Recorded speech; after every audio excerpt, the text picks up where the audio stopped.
kita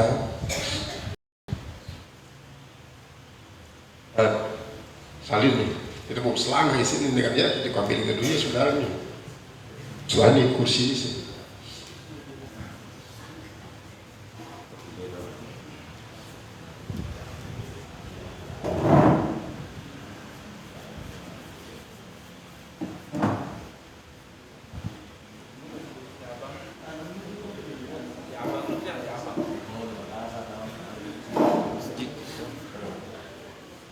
Kita berhadiah buat ayah dan ibu kita, kakek dan nenek kita. Semoga diberikan lapangan dalam barzahnya, jadikan kuburnya taman-taman surga, bukan jurang-jurang neraka. Dan mudah-mudahan keluarga kita yang sakit, apapun penyakitnya, digantikan oleh Allah dengan kesehatan yang sempurna. Berikan juga usia panjang untuk senantiasa beribadah kepada Allah Subhanahu wa taala. Mudah-mudahan yang mengalami kesulitan supaya diberikan kemudahan, yang susah diberikan kesenangan, yang sengsara diberikan kebahagiaan, yang bermusafir mencari rezeki, mencari ilmu diberikan musafir ibadah, diberikan kemudahan untuk mendapatkan hajatnya. Dan yang musafir untuk umrah dan ziarah kepada Rasulullah itu juga supaya diberikan kemudahan menyelesaikan umrah dan ziarahnya. Dan mudah-mudahan mereka pada jauh daripada kesengsaraan, daripada fitnah dan bala, dan kembali kampung halaman daripada sehat walafiat tanpa kurang suatu apapun. Barakal Fatihah.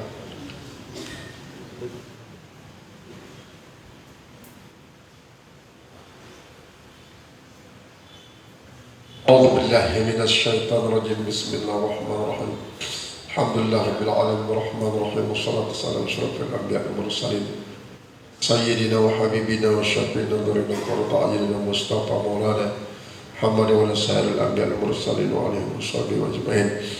اللهم اغفر لنا ذنوبنا وتب علينا ولدينا جميع المؤمنين والمؤمنات والمسلمين والمسلمات وأحياء والأموات. اللهم افتح قلوبنا بالعارفين وعلمنا علوم الأنبياء المرسلين واجعلنا من العلماء الأمين والأولياء المقربين الذين لا خوف عليهم ولا هم يحزنون واجعلنا من العلماء الأمين والأولياء المقربين الذين لا خوف عليهم ولا هم يحزنون واجعلنا من العلماء الأمين والأولياء المقربين الذين لا خوف عليهم ولا هم يحزنون. سبحانك لا علم لنا إلا ما علمتنا إنك أنت العليم الحكيم والحمد لله رب العالمين. بسم الله الرحمن الرحيم.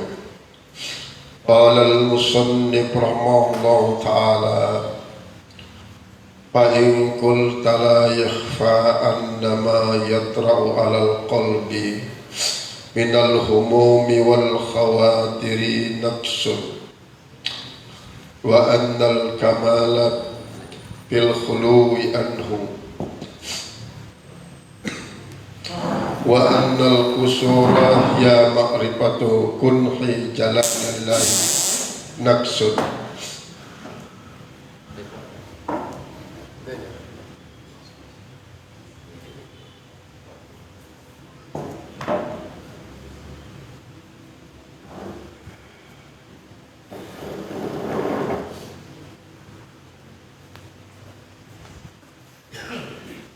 Qala al-musannif rahimahullah ta'ala, fa in qulta, jika engkau mengatakan, la yakhfa, tidaklah tersembunyi, annama yatra'u 'alal qalbi, bahwa apa yang datang atas hati,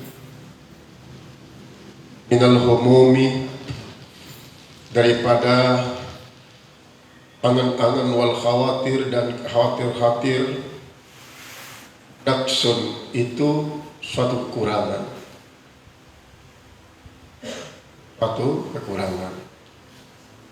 Wa annal kamala, dan bahwasanya kesempurnaan dalam hati itu fil khuluwi anhu, yaitu dalam kesunyian daripadanya, daripada humum dan khatir. Wa annal kusura, an ma'rifati kunhi jalalillahi nafsun wa annal kusura, dan bahwasanya kusur jamak tasdir daripada kasrun, yaitu kurangnya an ma'rifati kunhi jalalillah, kurangnya kekurangan daripada mengetahui hakikat keagungan Allah. Nafsun itu juga kekurangan. Wa innahu dan bahwasanya kullama izdadatil ma'rifatu, setiap kali bertambah ma'rifat, zadal kamalu, bertambahlah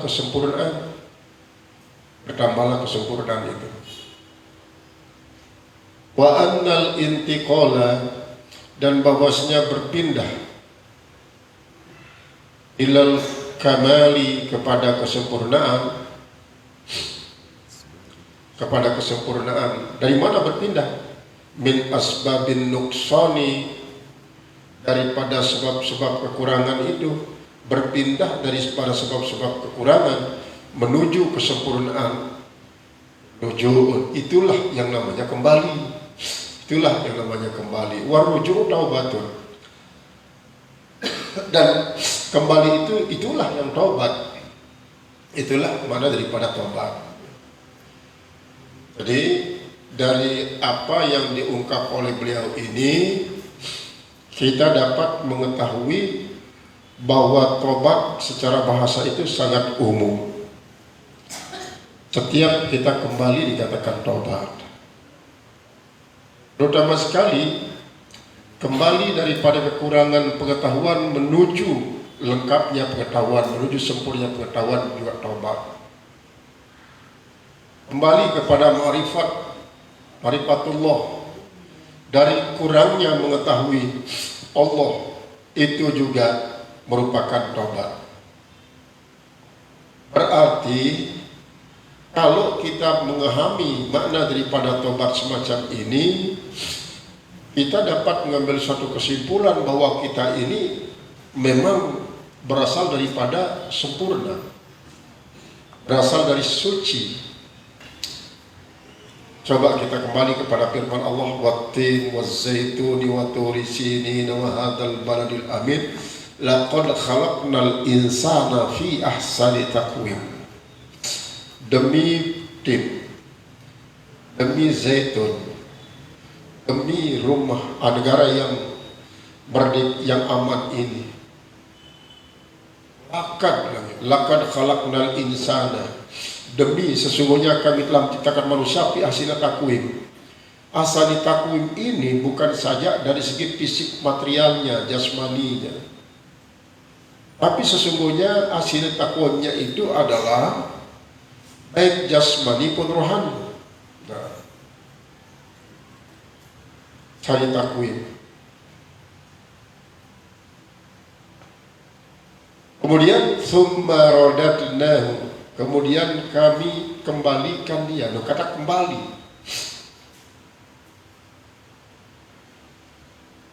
kami kembalikan. Kalau tidak mengatakan kembalikan, ila asfal safilin, asalnya asfala safilin.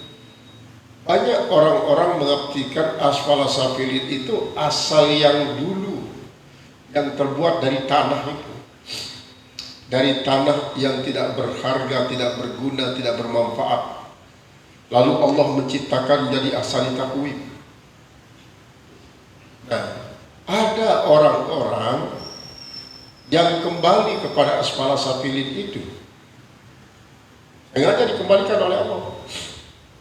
Kecuali illal ladzina amanu wa amilus shalihat, kecuali orang yang beriman dan beramal saleh, dialah yang tetap dalam posisi ahsani taqwim. Beriman, beramal saleh, itu yang ahsani taqwim. Gitu. Setelah dia kembali tetap dalam posisi ahsani taqwim karena iman dan amal salehnya, maka Allah mengatakan falahum ajrun ghairu mamnun. Mereka itu mendapatkan pahala yang tak pernah terputus. Memang seperti tadi itu, bahwa para ulama tafsir banyak mengartikan ghairu mamnun itu nanti di dalam surga, gak bernama terus. Ada juga yang mengartikan bahwa orang beriman dan beramal saleh itu, kalaupun setelah dia nanti tak punya tenaga, dia tidak mampu melakukan seperti di saat dia bertenaga. Misalnya begini, pada waktu kita masih muda, mampu kita ngajar dari pagi sampai sore, sampai malam, sampai pagi lagi. Pada saat itu kita prima, pada saat itu kita mampu berbicara terus-menerus. Rehat sebentar, bicara lagi, sebentar, bicara lagi. Nah, setelah usia lanjut, itu sudah mulai tenaga berkurang. Kita tidak mampu lagi seperti dahulu. Maka prestasi yang kita ukir pada waktu muda itu akan dapat menutupi kekurangan-kekurangan setelah kita tidak mampu lagi seperti dulu. Disitulah makna daripada Allahum ajrun ghairu mamnun di dunia ini. Jadi bisa ditutupi ya, bisa ditutupi, karena seperti yang dibicarakan pada pelajaran sebelumnya, dosa pun bisa bertambah daripada apa yang dilakukan sejak awal sebelum dia bertobat. Maka kapan dia bertobat, barulah dia berhenti berkembang itu dosa. Selama dia belum bertobat, berapa lama dia itu menunda tobatnya, sekian lama dia berkembang dosanya. Maka pahala ini juga begitu, kayak pohon kayu. Selama dia tidak ada yang membatalkannya. Nah, inilah palahum ajrun ghairu mamnun di dunia. Maka kalau kita kembali kepada makna daripada surat tersebut, berarti pada dasarnya manusia ini asal takwim, lalu akan kembali kepada asfala safilin, kayak bagikan tanah itu apabila dia tidak memiliki yang dua ini. Pertama adalah tidak memiliki iman dan tidak amal saleh. Kalau kita gabung lagi dia dengan wal asri innal insana lafi khusr, demi waktu sungguhnya manusia itu dalam keadaan rugi, illal ladzina amanu wa amilus solihati wa tawassaw bil haqqi wa tawassaw bis sabr. Rugi. Kalau dalam ayat ini menyatakan bahwa manusia itu rugi, berarti kejadian dasarnya adalah rugi. Kejadian dasarnya rugi. Apakah asal takwim itu dengan rugi adalah dua sifat yang tanakut, yang berlawanan, ataukah dia mempunyai tafsir sendiri-sendiri? Dalam arti asal takwim itu jasmani dan rohani, sampai kapan? Sampai kepada sumaradatnahu asfala safil itu, disitulah mulai innal insana lafi khusrin itu. Jadi innal insana lafi khusrin ada dua taukidnya. Yang non taukid fakil apa non taukid tansibul ismu tarful khabar, kemudian lafi khusrin. Sedangkan waqtin wa zaitun itu sampai 5. Itulah sebabnya maka kapan manusia itu mulai rugi?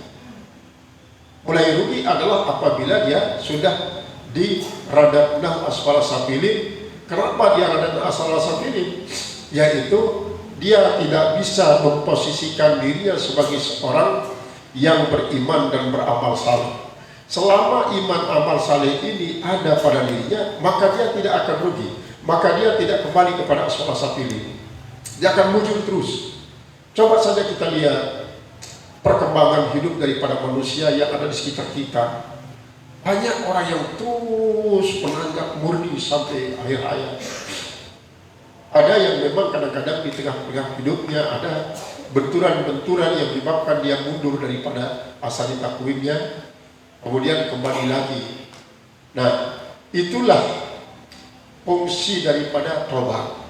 Ketika dia sudah mulai merasa kurang dan dia sadari hal itu, atau mungkin juga tidak sadari tetapi dia tetap bertobat, maka berarti pertobatannya ini adalah suatu upaya untuk pengembalian dirinya kepada ahsan taqwim dan untuk menghindarkan dirinya daripada khusran, daripada rugi.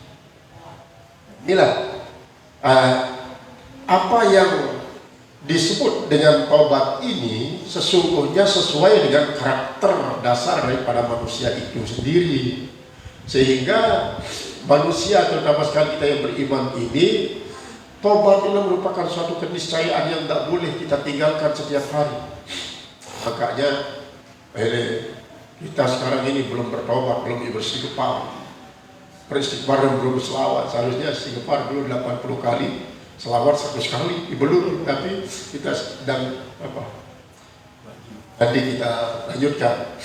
Karena itu harus, kalau setiap hari antara asar dan isya kita disunatkan untuk istighfar Rabbighfirli alayya 80 kali, dan itu dapat menghapus dosa 80 tahun.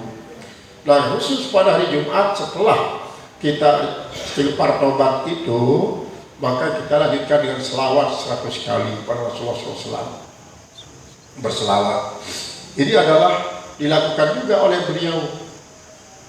Kalau beliau itu beristighfar dan berselawat bukan untuk kepentingan dosa, tetapi adalah untuk kenaikan tingkat lebih tinggi, yaitu adalah li sabatil taraqi, untuk tetap adanya peningkatan. Karena sama dengan kita berdoa ihdinas shiratal mustaqim, bukannya kita itu tidak berada dalam jalan lurus, tetapi adalah kita ingin supaya jalan lurus ini tetap kita jalani. Sama dengan kita dapat nikmat, sudah ini kita punya kesehatan, sudah punya itu dan ini. Tapi kita selalu minta nikmat kepada Allah Subhanahu wa taala supaya apa? Nikmat itu tetap kita miliki. Apapun bentuknya.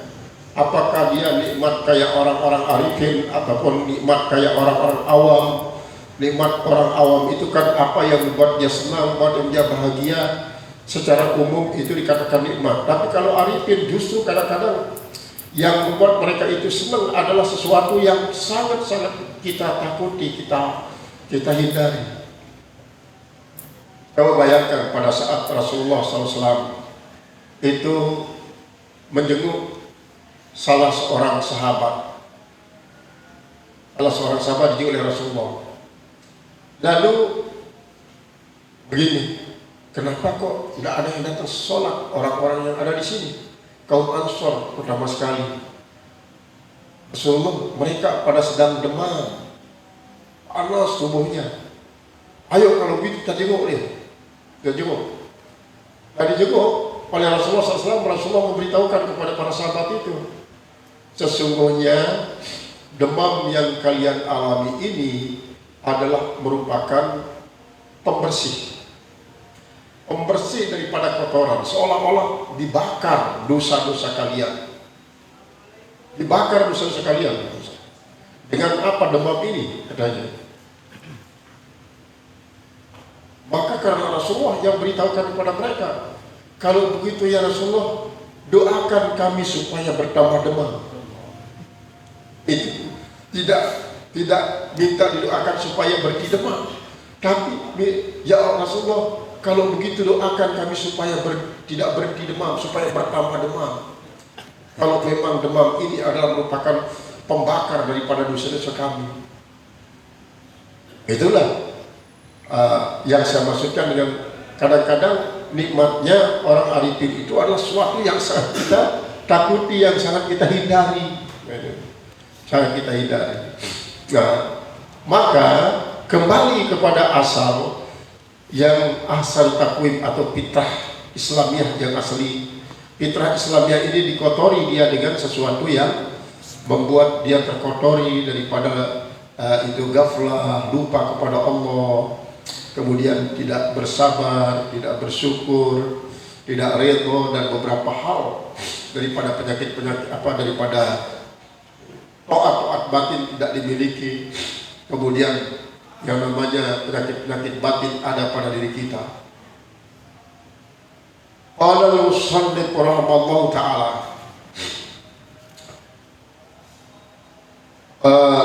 warruju' atau batu, walakin hadhihi fadailu la faraidu. Tetapi ini semuanya adalah fadail, adalah keutamaan. La faraidu, bukan kewajiban katanya. Bukan kewajiban. Bukanlah suatu kewajiban. Walaupun kita semuanya sedang berbicara tentang anna wujubat taubati amun fil ashasi wal ahwal. Bukan faraid, bukan suatu kewajiban. Waqad atlaqul qaula, dan sesungguhnya aku telah membuka akan ucapan biwujubit taubati, telah mengitlakkan akan ucapan dengan wajibnya taubat fi kulli halin, pada setiap hal, karena memang itu judulnya. Bayanu anna wujubat taubati amun fil ashasi wal ahwali fala yumpaqu anhu al-battah. Maka saya sudah mengucapkan itu katanya. Fa'lam, tapi ketahuilah olehmu, maka ketahuilah olehmu, annahu qad sabaqa annal insana, bahwasanya sesungguhnya telah terdahulu juga pembicaraan, annal insana, bahwasanya manusia itu la yakhlu, tidak bisa sunyi,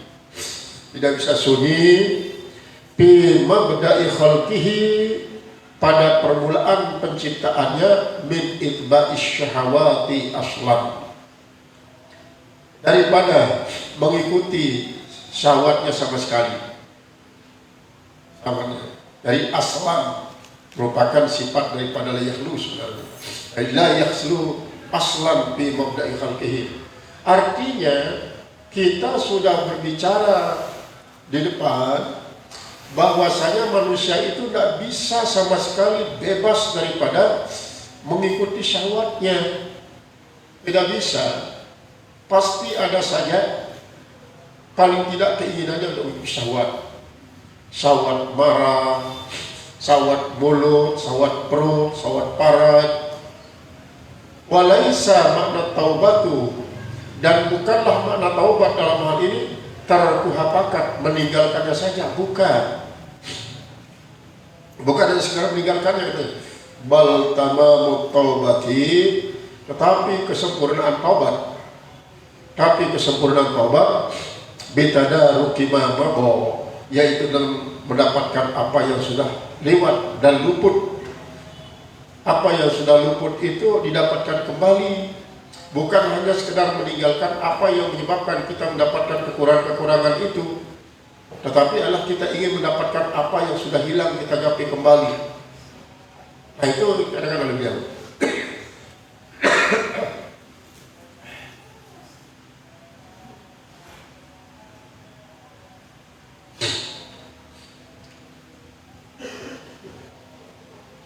Wa kullu syahwatin, dan setiap syahwat, asba'ahal insanu, telah mengikutkan akan dari manusia, irtafa'a minha, niscaya terangkatlah daripadanya, zulmatun ila qalbihi, terangkatlah daripadanya kegelapan menuju hatinya, kama yartafi'u, sebagaimana terangkat, sebagaimana naik itu si zulmah an-nafsil insan, daripada nafsu manusia, zulmatun ila wajhil mir'ati as-saqilati, yaitu dari napas manusia, daripada napas manusia, yaitu kegelapan menuju permukaan cermin as-saqilah yang bersih. Coba saja kita lihat ya, kita pakai cermin, kemudian kita coba napas kita tujukan kepada itu si cermin, maka cermin ini akan menangkap napas itu, sehingga dengan sebab napas ini, karena napas ini kan mengandung air, kalau kita biarkan dia kering, besok begitu, kita tidak usap dia langsung, maka nanti permukaan daripada cermin itu sangat-sangat buram, Tapi kalau begitu kita lihat pengaruh nafas ini kepada permukaan cermin, langsung kita usap dan hapus dia, maka bagikan tak pernah ada itu sih uap dari nafas itu yang melekat pada cermin. Fa'idha tarakamat zulmatus syahawati, fa'idha tarakamat, apabila sudah menimbun zulmatus syahawat, oleh kegelapan syahwat, sararinan, jadilah dia sebagai uap. Kama yasiru bikharun nafsi, sebagaimana jadinya uap nafas itu fi wajhil mir'ati, pada permukaan itu cermin, inna tarakumihi khabthan, yaitu ketika tarakumihi menimbun akan dia dalam keadaan kejahatan ini bil khubsi, maksud binasi hafid. Jadi diibaratkan, kalau di dalam taklimul mutaklim ada namanya bulgom. Bulgom itu adalah lendir-lendir yang menyebabkan terjadinya penguapan yang dapat uapnya itu kepada otak kita, mudrikah kita. Nah, ketika dia mudrikah ini sudah kena dengan lendir, maka itulah yang menyebabkan kadang-kadang dia mudrikah itu menyebabkan dia menjadi majal, tidak cerdas. Nah, dulu kalau kita ngaji taklim, kalau kita ngantuk-ngantuk itu pasti itu sebab ada bulgom. Bulgom itu terkenal. Bulgom ini yang mengakibatkan terjadi penguapan dari usus kita, naik ke kelakar, ke ubun-ubun. Makanya para ahli tasawuf itu ada namanya ini. Pertama, nafsu Allah. Kedua, nafsu Ahmad. Ketiga, nafsu Adam. Nafsu Allah ini nur Allah. Di sini tepatnya. Nur Ahmad itu di sini di jantung. Sedangkan nafsu Adam itu di perut sampai ke bawah. Kalau nafsu Allah itu turun ke hati sangat bagus, ditangkap oleh hati. Tapi akan sangat berbahaya nafsu Allah ini turun ke jantung, kemudian dari jantung juga turun ke perut kepada nafsu Adam. Ini akan membuat terjadinya suatu kebahayaan. Begitu juga sebaliknya. Kalau nafsu Adam itu naik ke jantung kita, kemudian naik juga ke ubun-ubun kita, berarti nafsu Adam ini mengalahkan nafsu Ahmad dan mengalahkan juga yang namanya nafsu Allah. Nah, berarti ini sebagai pengaruh daripada gelap yang ada di dalam perut kita. Bulgom itu akhirnya menjadi tertutup. Dengan sebab tertutupnya itu kita ngantuk, kita gaplah, kita lupa. Baru saja buka kita ngantuk. Kalau kita tidak lawan dia, betul sampai kita tamat di pondok tak bisa. Tapi kalau coba dilawan 3 bulan saja, suruh anak-anak itu melawan dirinya. Artinya kalau mau tidur, harus tidur sampai kitab di atas dada. Paling tidak 30 menit dia harus belajar sampai kita berada di sampingnya. Nanti dia akan dapat melakukan halawatul mutala'ah dan lazzatul mutala'ah, manisnya mutala'ah. Sehingga dari demikian tidak akan terjadi penutupan mudrikah itu dengan uap daripada bulgom. Nah, yang namanya kejahatan yang ada pada diri kita ini juga dapat uapnya itu melekat pada qalb, melekat pada hati kita. Akhirnya kita tidak membersihkan dia sebagai tempat zikrullah, tempat kita mengingat Allah saja. Namun dengan sebab gelapnya itu, maka gaplah yang lebih banyak. Lupa sejak pada Allah, lupa pada Allah. Bahkan pada waktu sholat pun, banyak yang diperalat oleh setan. kan dia sibukkan kita dengan sesuatu yang tidak perlu menyibukkan kita di dalam sholat. Itu ada disebutkan di kitab Majelis Saliyah juga, bahwa setan itu salah satu daripada yang dipakainya untuk membuat kita lupa pada kita sholat adalah dia sengaja membuat kita berpikir kepada ilmu yang belum kita tahu, yang belum kita pahami. Artinya kita sibuk selama sholat itu, kadang-kadang itu yang kita renungkan, yang kita bayangkan. Hanya kan lupa kita kepada Allah pada saat sholat. Pada saat sholat saja lupa kepada Allah, apalagi di luar sholat.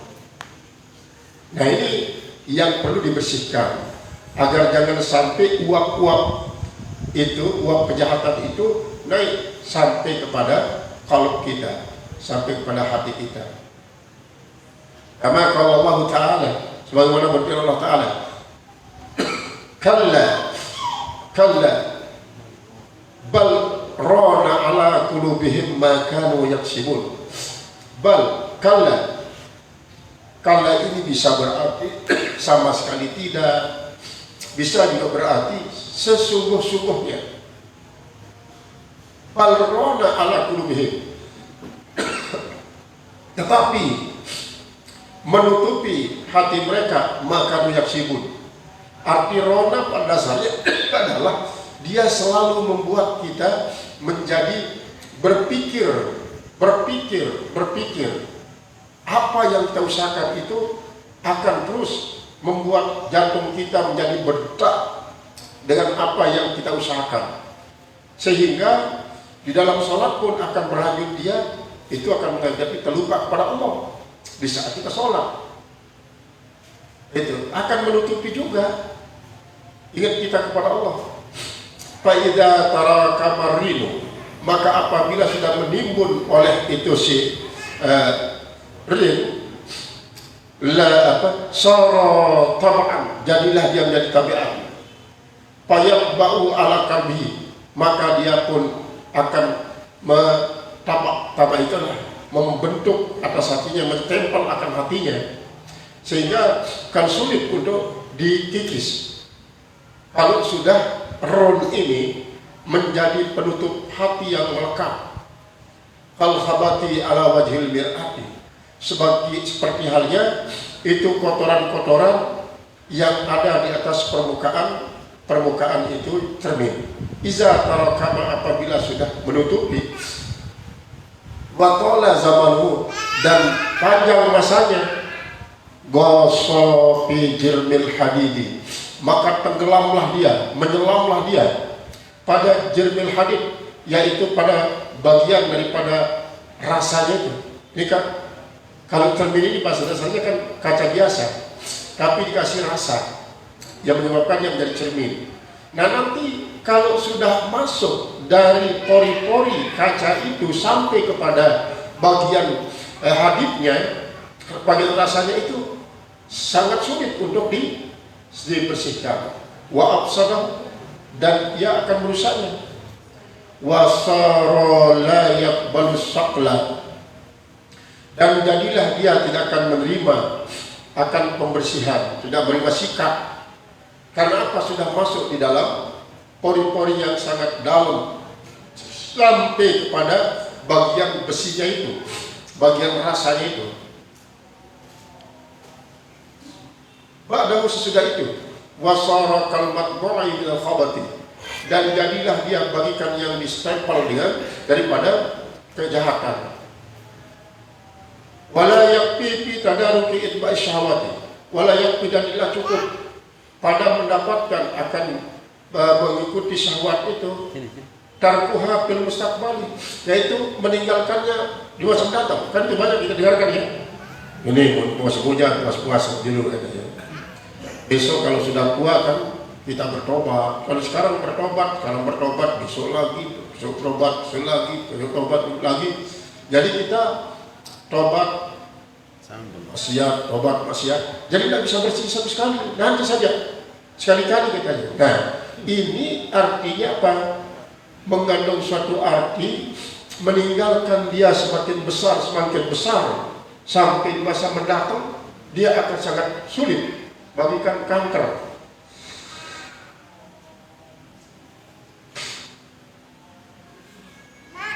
Kalau sudah merambat akar-akar kanker itu ke seluruh tubuh, akan sangat sulit untuk diangkat, kecuali akar-akarnya itu dilebur dengan cara kemoterapi. Itu akar tidak akan lebur, justru yang akan lebur adalah daging-daging kita. Itu ibaratnya, kalau dia sudah berurat berakar di dalam bagian cermin itu, rasanya, maka mau tidak mau, kalau mau memperbaikinya, pecah dulu itu cermin supaya bisa terangkat, karena dia sudah berakar bagian hadidnya. Jadi jangan biarkan dia tinggal sampai masa mendatang. Bal la budda min mahwitil kal aryani, tetapi tak boleh tidak daripada menghapus itu si tutupan-tutupan. Hapus dia. Allati intaba'at bil qalbi, yang telah terbentuk di dalam hati. Kama la yakfi fi zuhuri suri, sebagaimana kama la yakfi, sebagaimana tidak cukup fi zuhuri suari, yaitu pada bagian luar daripada gambar itu, fil mir'ati, pada itu si cermin. Katul ampasi, hanya membuang atau memutuskan bagian-bagian ampas ini, napas-napas itu, wal bikharat, dan itu si gak uap juga di bikharat itu harus dihapus. Al-muswidati, yang membuat dia menjadi hitam, liwajah bagi permukaannya, fil mustaqbali, pada masa akan datang. Malam yastagil bimahwi ma intaba'a biha minal ayat, selama dia tidak menyibukkan diri dengan menghapuskan dia itu, dengan menghapuskan apa yang sudah tercetak di dalam minal ayat daripada itu si uap-uap yang melekat itu. Artinya begini, kan kita kadang-kadang sibuk untuk membersihkan saja dulu, bersihkan saja. Lalu mana kesempatan kita untuk menanam? Kalau kita ibaratkan bagikan sebuah lahan, kita sibuk, belum habis kita bersihkan, tumbuh lagi, yang lain belum habis, jadi tidak ada kesempatan kita menanam. Terus gimana caranya? Kalau bersih, tanam. Mana yang bersih, tanami. Mana yang bersih, tanami. Artinya di samping kita bertobat, kita juga berbuat hasanah, karena hasanah itu juga bisa menghilangkan sayyi'at. Jangan sampai hanya istighfar, tobat, tapi tidak melakukan perbuatan bagus. Itu ibaratnya hanya orang menanggas saja, tidak menanam. Padahal seharusnya tanggas, campur, tanam. Nah itu. Sehingga nanti akan berpacu dia, tanaman ini dengan gulma yang akan tumbuh. Itu ibaratnya. Maka begitu juga, jangan gambarkan yang cermin. Jangan sibuk hanya dengan menghapus yang namanya aryan itu saja, tapi harus ada tindakan-tindakan lain yang bisa menghindarkan jangan sampai aryan itu melekat lagi kepada itu cermin. Wakama yartafi'u ilal qalbi zulmatun minal ma'asi, dan sebagaimana terangkat ke dalam hati, ke atas hati, zulmatun, kegelapan, minal ma'asi, daripada maksiat-maksiat, wasahawati, dan syahwat. Ayartafi'u ilaihi nurun minat ta'ati, maka akan terangkat kepadanya sinar daripada perbuatan taat, wa tarkis syahwat, dan meninggalkan syahwat. Jadi supaya ada perpacuan. Ketika kita berupaya untuk membersihkannya, kita juga berupaya untuk memberikan kebaikan. Apakah ini tidak bertentangan dengan istilah pertama takhalli? Takhalli itu mengosongkan lahan, mengosongkan hati daripada penyakit batin. Tobat ini merupakan salah satu daripada alatnya. Kemudian baru tahalli itu berhias. Hiasi dia dengan taat batin, hilangkan penyakit batin, hiasi dengan taat batin. kemudian nanti Allah akan tajalli. Paling tidak akan kelihatan hasilnya. Karena apa? Di situ ada perpacuan, pertarungan antara taat batin dengan maksiat batin. Jangan sampai kita sibuk hanya membersihkan batin daripada penyakit batin, tapi tidak berupaya untuk menanamkan ketaatan batin.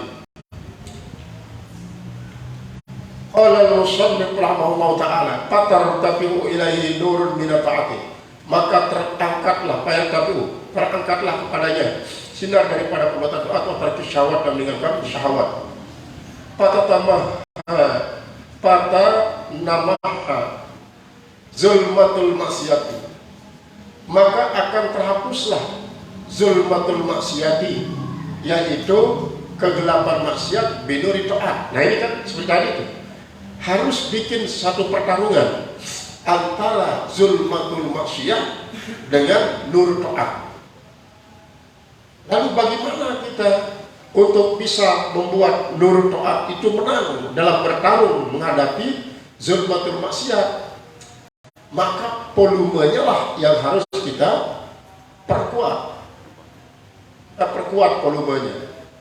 Karena kalau tidak demikian, yang namanya zulmatul maksiat itu juga dia ngidam dia, atau kadang-kadang tidak ngidam, dia dongol. Dongol artinya apa? Dia kelihatannya sejak mundur tapi mengatur siasat untuk balik lagi mengadakan penyerangan balik. Dia biarkan kita, misalnya begini, dia biarkan kita, ayo sudah, tidak apa-apa yang dia sholat dulu sekarang, tidak apa dia zikir sekarang, tapi saya akan balik lagi, awas kata daripada si zulmatul maksiat itu. Akhirnya tanpa kita sadari, begitu dia datang dengan volume yang sangat besar, maka nur ta'ah ini pun akan tertimbun lagi. Bagaimana cara untuk memperkuat volume daripada nur ta'ah tersebut? Maka kita harus memadukan satu dengan yang lainnya. Istighfar, zikir. Ketika kita istighfar, zikir, selawat, kemudian kalimat thayyibah yang lain. Sehingga istighfar ini seperti tadi itu sudah merambah. Sedangkan kalimat thayyibah itu adalah menanam. Bisakah kita akan menanam di atas puing-puing reruntuhan daripada zulmah itu? Atau kita harus singkirkan dulu baru kita menanam? Kalau kita mampu untuk menanam dan seruntuhan puing-puing daripada itu kegelapan, itu zulmah, maka itu berarti kita sudah mempercayai bahwa nur ta'at ini akan sanggup bertarung melawan itu si zulmatul maksiyah. Qala al-musannif rahimahullah ta'ala, wa ilaihi al-isyaratu biqauli alaihi salatu wassalam, dan kepadanya memberi isyarat dengan sabda Rasulullah SAW, ittabi'is sayyi'ata al-hasanata amhuha wa khaliqin nasa bi khuluqin hasanatin. Ini kan hadis itu berasal daripada ittaqillaha haitsuma syi'ta haitsuma kunta. Takutlah kepada Allah di mana saja kau berada. Di mana saja kau berada, takut kepada Allah.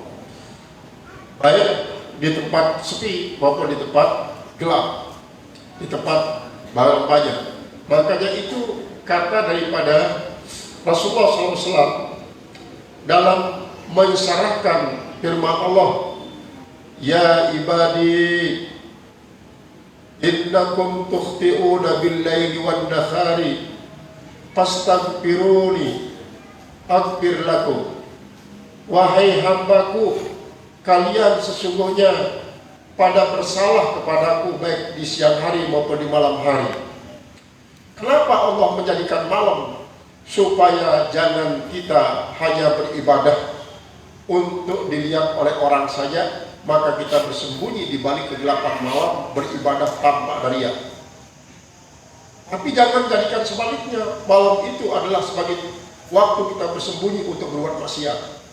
Sebagaimana halnya siang dijadikan oleh Allah, kata beliau, supaya kita khawatir ada orang yang melihat kita ketika berbuat maksiat. Tetapi sebaliknya, jangan jadikan siang itu sebagai kesempatan untuk pamer ketaatan kepada orang lain. Jadi masing-masing mempunyai hikmah Dan kalau hikmah-hikmah ini mampu kita pahami secara benar, niscaya malam kita akan gunakan untuk menutupi diri, berbuat yang baik saja, tapi tidak sama sekali tidak akan menutupi diri daripada perbuatan maksiat. Artinya dalam berbuat maksiat. Sebagaimana halnya di siang hari kita harus merasa malu kalau dikenal oleh orang berbuat tidak baik. Tetapi jangan sampai menjadikan siang itu sebagai kesempatan untuk kita pamer taat kepada orang lain. Itu disyaratkan oleh beliau tentang ya ibadil ladina, ya ibadi innakum tukhti'una billaili wan nahar itu. Nah, begitu juga di sini ketika terjadi suatu pertarungan antara nurul ta'ah dan zulmatul maksiyah, maka kita harus berusaha. Tadi itu ittaqillah haitsu ma kunta. Taatlah kepada Allah di mana saja kau berada. Wa aqbi'is sayyi'ata al hasanata tamhuha. Iringkanlah semua kejahatan dan kebaikan, niscaya kebaikan itu akan menghapuskan dosa-dosa dan kejahatan. Wa khaliqin nasa bi khuluqin hasanatin. Maka berakhlaklah, beradablah kepada orang lain dengan adab yang bagus, dengan akhlak yang bagus. Nah, yang tiga ini adalah merupakan sesuatu yang tidak bisa kita pisahkan satu dengan yang lainnya. Kalau ittaqillah itu adalah berkaitan dengan masalah keimanan, kemudian aqbi sayyi'at al-hasanata itu berkaitan dengan kesyariatan, keislaman, sedangkan khaliqin nas itu akhlak. Ini semuanya mempergunakan wawu jama', mutlaqil jama'. Misalnya ada orang mengatakan saya sudah takwa dimanapun saya bertakwa, tapi sholat enggak. Tak sholat kan? Iya enggak sholat saya. Kenapa pada sholat? Karena saya sudah takwa deh. Maka batallah takwamu kalau enggak sholat. Takwa sudah bagus, sholat sudah bagus, tapi semua orang dianggap enteng, dianggap remeh, dianggap hina. Coba kita kembali kepada Abu Bakar Syato' ya. Abu Bakar Syato' itu waktu beliau itu berumur 6 tahun sudah hafal Al-Quran. 6 tahun sudah hafal Al-Quran.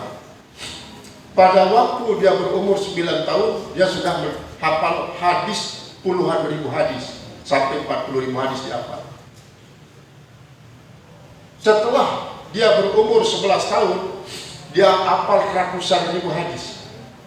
Tapi dikatakan oleh orang tuanya, nah kamu tidak usah kemana-mana untuk berdakwah, tidak usah kemana-mana, kecuali kalau kamu sudah menemukan orang yang paling hina atau apapun yang paling hina.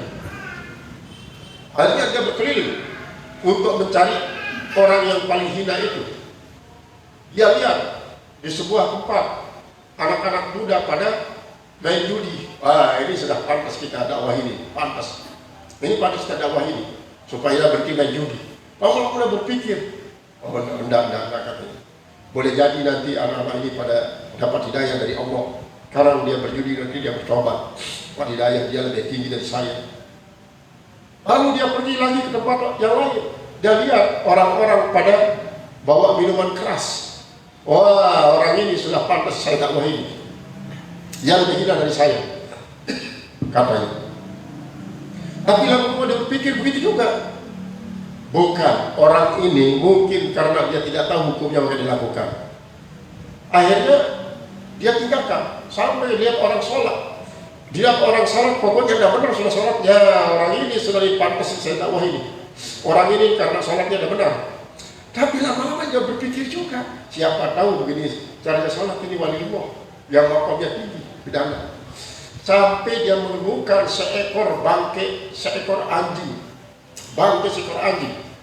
Nah ini ya, kalau ini cocok, dia lebih hina dari saya, katanya. Lama-lama dia berpikir, enggak. Kenapa? Karena ini anjing ini walaupun dia ada di surga lazat, tetapi tidak pernah buat durhaka kepada Allah.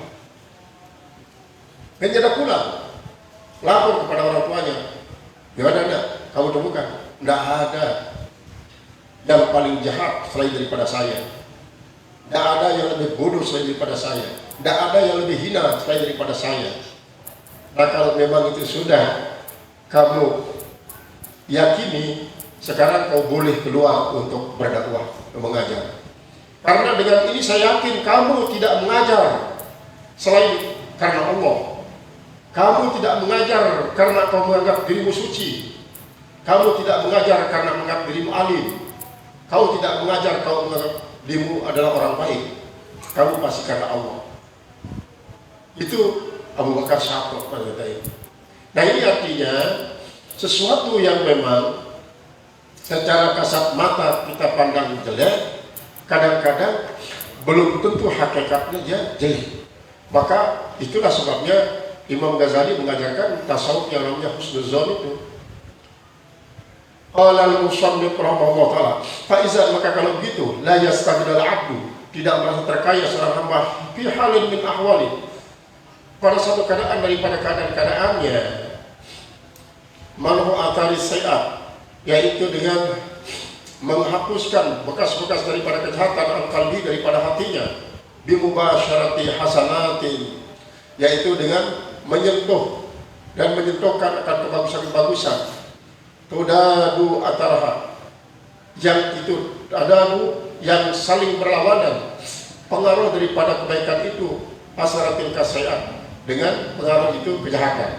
Terjadi antara nurul to'ah dengan zulmatul maksiyah, saling bertarung. Ada fi qalbi, ini pertarungan ini memakai jadi ringnya adalah panggungnya itu hati. Asala awalan syafa'uhu, terdapat terlebih dahulu bersihnya, wajala'uhu dan beningnya, summa azlama, kemudian yang jadi gelap. Yang jadi gelap. Biasbabil aridatin, yaitu dengan sebab-sebab yang baru datang. Fa'ammat tashkilu, dan adapun tashkil, yaitu adalah pembersihan al-awalu yang pertama. Fafihi yatulus saklu, maka padanya cukup lama memang masa pembersihannya.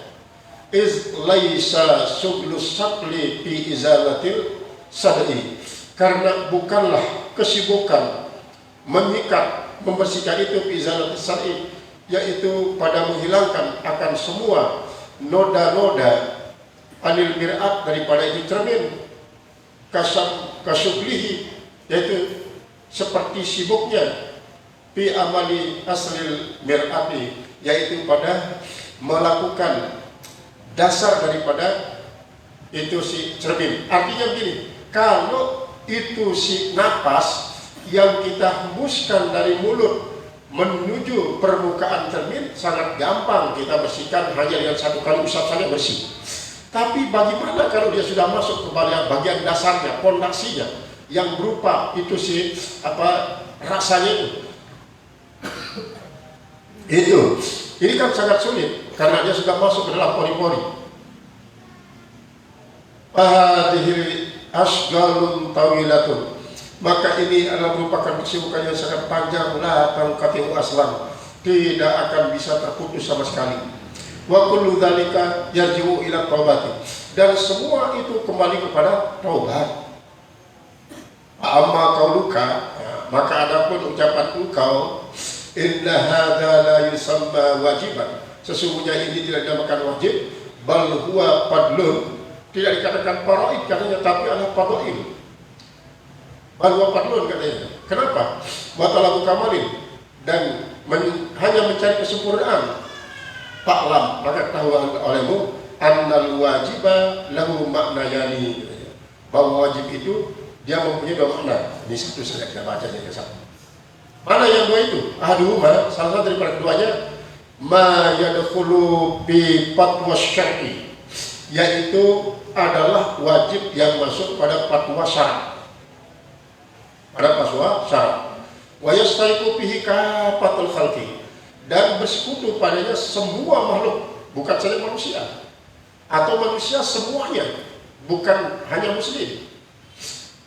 Wa huwa al-qadrul ladzi law istaghala bihi kafatul khalqi, yaitulah merupakan suatu ukuran yang kalau menyibukkan diri dengannya semua makhluk, lam yakhribil alam, tidak akan menghancurkan alam. Ini kalau yang syar'i. Kalau kullipan nasu kulluhum, kalau diwajibkan manusia semua mereka ayyattaqullah haqqa tuqatih, bahwa dia takut kepada Allah dan takut yang sesungguhnya, la tarakul ma'ayisha, niscaya mereka meninggalkan akan kehidupan, warafadu ad-dunya, dan mereka melemparkan akan dunia, meninggalkan dunia itu bil kuliah secara menyeluruh. Thumma yu'addi dzalika ila butlani taqwa bil kuliah. Kemudian hal itu juga justru membawa kepada batalnya takwa secara menyeluruh. Kenapa?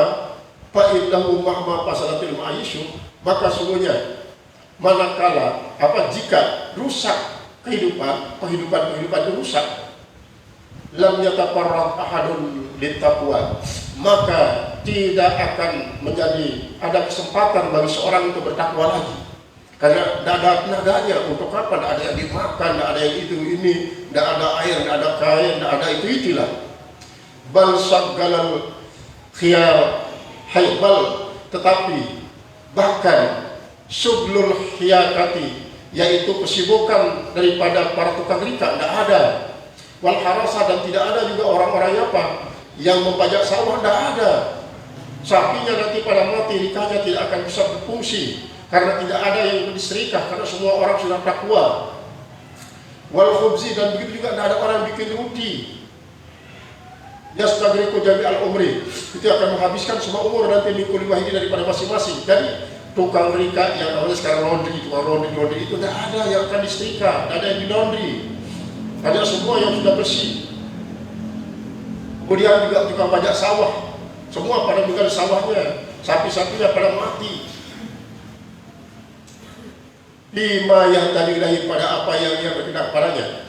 Fajami uhadi darajati, maka semua derajat ini laisat biwajibatin ba'dal i'tibar, yaitu tidak wajib setelah kita mengadakan i'tibar, pandangan yang secara mendalam. Seperti dulu pernah pada waktu Nabi Sulaiman alaihissalam. Nabi Sulaiman kan berkuasa kepada jin dan setan semuanya. Kalau begitu, masukkan semua setan ini ke dalam penjara. Karena dia yang membuat manusia terlena, tidak ada yang jarang yang mau beribadah. Jarang yang mau beribadah. Mereka hanya menginginkan dunia saja. Pasar-pasar menjadi penuh, masjid menjadi kosong, pelabuhan-pelabuhan itu menjadi penuh dengan orang yang mengadakan perjalanan traveling. Majelis-majelis taklim pun tidak terisi. Nah sekarang bagaimana caranya? Dan akan terjadi sebaliknya katanya, supaya masjid penuh, majelis taklim penuh, supaya berkurang itu yang namanya traveling. Pasar supaya berkurang. Akhirnya betul, setan diborgol semuanya, masukkan penjara. Dan ada orang yang mengawasi manusia.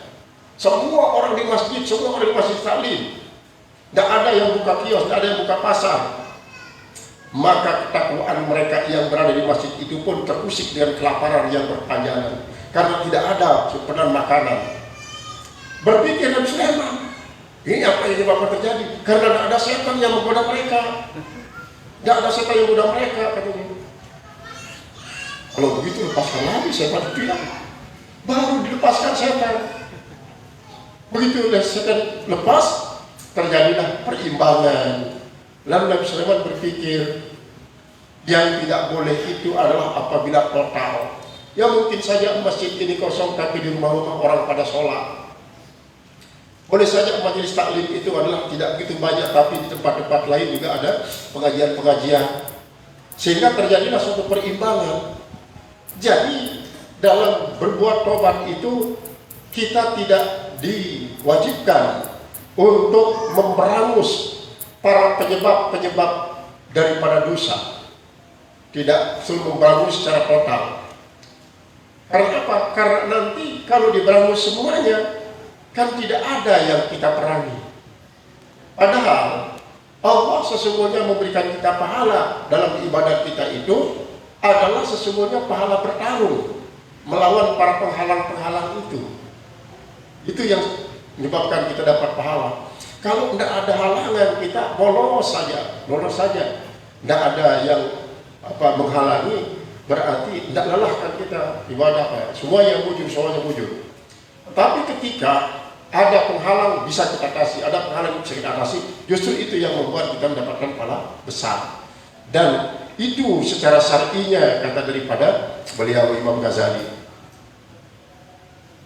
Qala wal wajibut tsani huwa alladhi la budda minhu lil wusuli bihi ila at-taqarrubil matlubi min rabbil alamin wal maqamil mahmudi baina as-siddiqin wallahu a'lam bissawab. Jadi mohon maaf tidak bisa lama ini. Belum pernah istirahat dari pagi. Saya khawatir kalau saya mati tadi. Betul, kelelahan sekali. Ya Allah. Nah ini betul teman. Coba berangkat dari Gerung di Mataram, kemudian nggak lama di rumah datang lagi ngaji. Kita belum pulang ke rumah, Sebab itu kita cukupkan dulu sekian. Mudah-mudahan nanti pada pengajian berikutnya kita lebih mempunyai kekuatan diberikan oleh Allah Subhanahu Wa Taala sehingga kita betul-betul memahami, dikasih paham oleh Allah Subhanahu Wa Taala apa yang dimaksudkan oleh beliau dalam kitabnya ini, sehingga kita paling tidak bisa mengikuti yang. Tapi sekarang sudah kamu rupanya dia besar, beliau hanya 51, ya Allah, itu semua saya malu kepada beliau itu.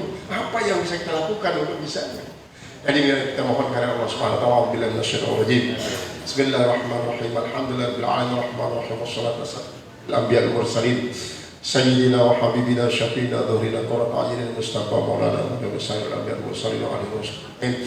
Allahumma atina quwwatan kamilatan li itsba'ir nabiyina Muhammad sallallahu alaihi wasallam wa khulafa'ir rasyidin wa jami'il ashab wa jami'il awliya wal ulama al amilin wa jami'i masyayikhina la syamal ladzina qad ijtahadu min fi hadzal mahadi ya rabbal alamin ij'alna min warasatihim alladzina yarisuna ikhlasahum wa sabrahum wa tawaddu'ahum wa salihahum wa istiqamatahum ya rabbal alamin hatta tajtami'ana ma'ahum fi jannatil firdausi ma'al ulama wal awliya wa tunjiyana ma'ahum anin naril muqaddah. Allahumma ja'al jama'ana hadza jam'an barakan wa taqabbal ma'huma wa taqabbal ba'da hadza taqabbal wa taqabbal ma'suma. Rabbana atina fid dunya hasanatan wa fil akhirati hasanatan wa qina adzabannar. Subhanallahi wa bihamdihi. Assalamu alaikum warahmatullahi wabarakatuh. Alhamdulillahirabbil alamin. Al-Fatihah.